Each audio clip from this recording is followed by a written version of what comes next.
स्वागत है आप सभी दर्शकों का कपिलोस न्यूज 18 में। मैं हूं विजय बहादुर। जनपद सिद्धार्थनगर में हमारी मौजूदगी है और बता दें कि विधानसभा का चुनाव जिस हिसाब से नजदीक आ रहा है और उसी को लेकर के सोहरतगढ़ विधानसभा 302 से प्रभारी बनाए गए नौशाद आलम जी हमारे साथ बातचीत करेंगे और उनको टिकट की जो काफी मुश्किलें आती हैं कि टिकट लेने के लिए काफी दिक्कतें होती हैं और टिकट को लेकर के भी और फील्ड में जाएंगे तो कई सारे मुद्दों पे भी हम चर्चा करेंगे। बने चैनल में सर, पहले तो बहुत बहुत स्वागत है आपका हमारे चैनल में।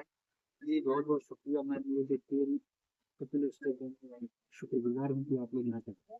सर, पहले तो एक आपसे एक सवाल है कि आजाद समाज पार्टी का नया फंडा देखने में आया है कि किसी पार्टी में ऐसा नहीं होता है कि पार्टी के जो लीडर होते हैं, मुखिया, वो खुद प्रत्याशियों का इंटरव्यू लिया। क्या सवाल रहा सर? नहीं, ऐसा नहीं है। देखिए, बड़ी जो मेन स्ट्रीम मीडिया है वो कहीं ना कहीं घबरा रही है कि आजाद समाज पार्टी का जनाधार बढ़ रहा है, तो मेन स्ट्रीम मीडिया जो है वहाँ गैर हाजिर रहती है। हमारा बहुत बड़ा बड़ा इवेंट होता है, उसको कवर नहीं करती है। इसलिए जो छोटे या यूट्यूबर पत्रकार कह सकते हैं कि जो मतलब लोकप्रिय है वो हम लोग के बीच में आते हैं।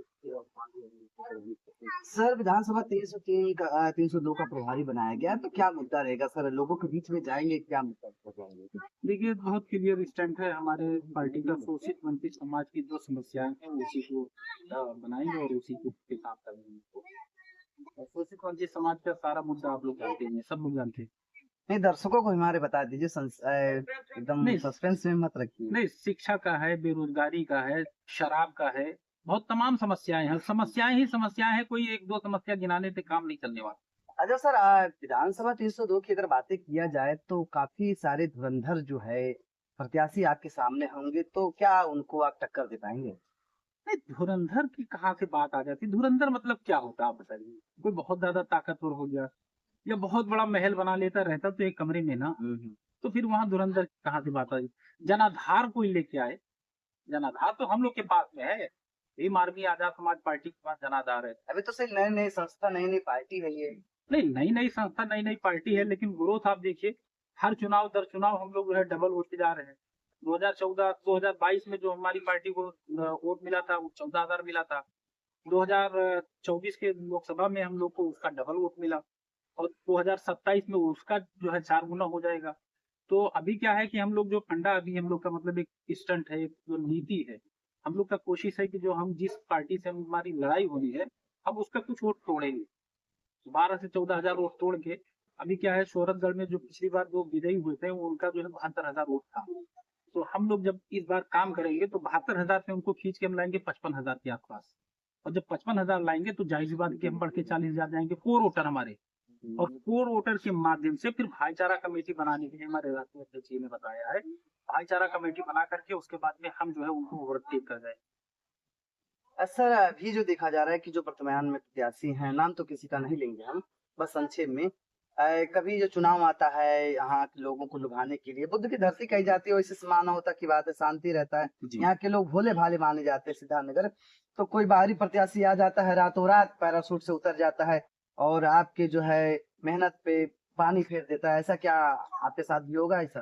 नहीं, ऐसा नहीं है। देखिए, माना जाता है ऐसा, मतलब वो ऊपर की पार्टियां करती थी कि वो मानती थी कि बलरामपुर जो है वो माफियों का गढ़ है, तो माफिया अक्सर भेजे जाते थे। या सूरतगढ़ या सिद्धार्थनगर में माना जाता है कि यहाँ लोग बाहरी लोग को एक्सेप्ट कर लेते। हम पूछना चाहते हैं सिद्धार्थनगर या सूरतगढ़ में कौन सा नेता ऐसा है कि जो यहाँ का लोकल मुद्दा को उठाता रहा हो? या नेता हम मानते ही नहीं कि हमारे सूरतगढ़ में या इस तरह के कोई नेता थे जिनको हम नेता कह सकते थे।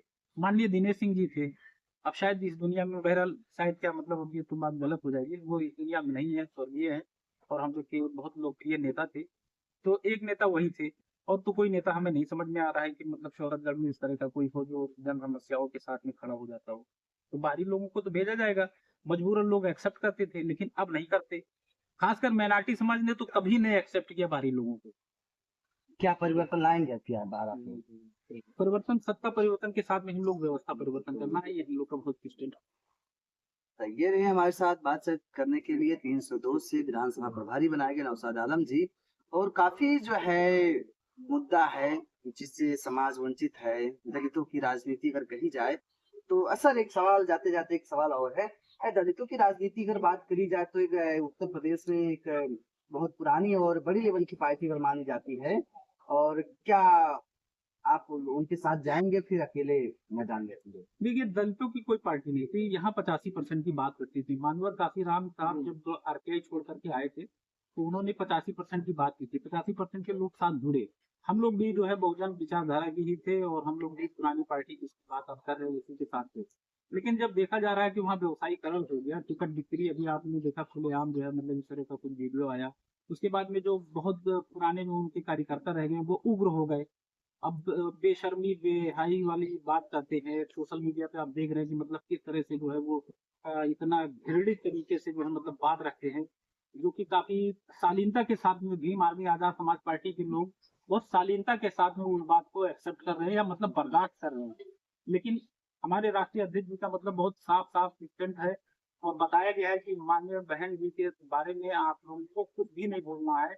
उनके लोग चाहे जितनी बदतमीजियां करेंगे, आप लोग कुछ भी नहीं बोलेंगे। ये चीज हम लोग जो है बर्दाश्त कर रहे हैं। सर, लेकिन अब की आप बार चुनाव आ गया सर पे, क्या दलित और सर मुस्लिम क्या एक साथ आएगा? नहीं, बिल्कुल निश्चित तौर पे आना पड़ेगा। दलित की भी वही समस्या है, माइनॉरिटी की भी वही समस्या है। और न तो दलित जो है वो पुरानी पार्टी पे रह के हरा पा रहा था और न माइनॉरिटी जो है समाजवादी पार्टी पे जाके हरा पा रहा है। क्योंकि माइनॉरिटी जैसे ही समाजवादी पार्टी को देता है, इसमें दो समस्याएं खड़ी हो जाती है। पहली समस्या यह है कि माइनॉरिटी अकेले जो है वो समाजवादी पार्टी या जो अभी गठबंधन करके कांग्रेस और समाजवादी पार्टी आ रही थी, वो लोग जो है इकट्ठा होकर के उनको वोट देते थे माइनॉरिटी समाज। और वोट क्या होता था कि इकट्ठा ये खाली माइनॉरिटी का मिलता था, बाकी अन्य बिरादरियां जो है वहाँ समाजवादी पार्टी को छोड़ के चले जाते थे। और वहाँ पे देखिए, जो बहुजन समाज पार्टी की बात थी, वहाँ पे दलित समाज जो है इकट्ठा होकर वोट देता था, बाकी कोई बिरादरी नहीं देती थी। अब आजाद समाज पार्टी एक ऐसी पार्टी आ गई, आप देख रहे होंगे कि हमारे यहाँ दलित जो मुस्लिम एक होगा। बिल्कुल एक हो गए। और दलित मुस्लिम अगर जो शोरतगढ़ में एक हो जाते हैं, या पूरे सिद्धार्थ नगर में, मैं आज दावे के साथ कहता हूँ कि 4 सीट हम लोग जीतने जा रहे हैं। और 8 महीने के अंदर सब लोग मान लेंगे ये बात। और मैं कोई भी बात मैं बिना जो है आधार के नहीं कहता हूँ। ये 8 चुनाव महीना के बाद बाद आप जब जब मुलाकात मिलेंगे, होगी सर, सवाल ये रखेंगे 8 आपसे। महीना बाद आप मिलेंगे, जब चुनाव एकदम करीब होगा और चुनाव बीत जाने के बाद आप कहेंगे कि अगर 15 दिन का टाइम आप लोग को मिल गया होता तो शायद हो सकता आप और जनाधार आप। ये मैं बहुत डंके चोट ये में बहुत ही परिवर्तन लाएंगे अब की बार? फुल्ली आत्मविश्वास के साथ मैं कह रहा हूँ परिवर्तन होगा। तो ये रहे हमारे साथ बातचीत करने के लिए नौशाद आलम जी, जो कि विधानसभा 302 से प्रभारी बनाए गए। तो ऐसी तमाम खबरों को देखने के लिए बने रहे कपिल न्यूज 18 के साथ। तब तक फिर मिलेंगे। जय हिंद।